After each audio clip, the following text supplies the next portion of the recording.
5वीं कक्षा तक के बीएड नियोजित शिक्षक फिलहाल बने रहेंगे। ऐसे 10,000 शिक्षकों की नौकरी बचाने की तैयारी में जुटी सरकार पटना हाई कोर्ट के फैसले को सुप्रीम कोर्ट में देगी चुनौती। राज्य में पहली से 5वीं कक्षा के बीएड योग्यताधारी नियोजित शिक्षक फिलहाल बने रहेंगे। ऐसे शिक्षकों की सेवा बनाए रखने के लिए पटना उच्च न्यायालय के फैसले को राज्य सरकार सर्वोच्च न्यायालय में चुनौती देगी।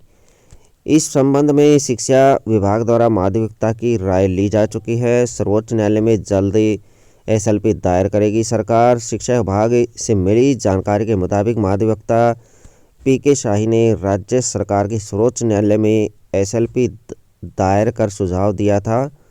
इस पर शिक्षा विभाग के सत्र पर सैद्धांतिक सहमति पहले ही बन चुकी थी। बीएड योग्यताधारी नियोजित शिक्षक छठे चरण में पहले ही से 5वीं कक्षा में अध्यापक के रूप में शामिल हुए थे। ऐसे शिक्षकों की संख्या तकरीबन 10,000 है।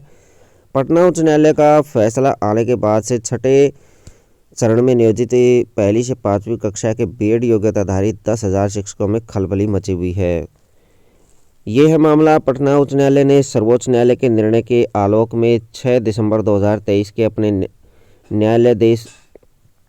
न्यायादेश में स्पष्ट किया कि राज्य में प्राथमिक विद्यालयों में बीएड डिग्री धारक शिक्षक के रूप में नियुक्त अपने करने के योग्य नहीं है।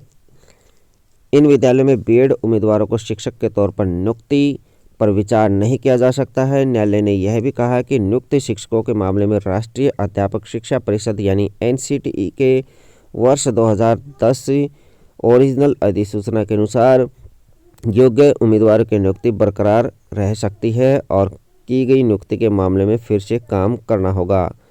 उच्च न्यायालय को बताया गया था कि 28 जून 2018 को एनसीटीई द्वारा जारी अधिसूचना को चुनौती दी गई है, जिसमें प्राथमिक कक्षा में बीएड डिग्री धारक शिक्षकों की योग्य माना गया है। इसी अधिसूचना को सर्वोच्च न्यायालय में चुनौती देवेश शर्मा बनाम केंद्र सरकार के मामलों में दी गई थी।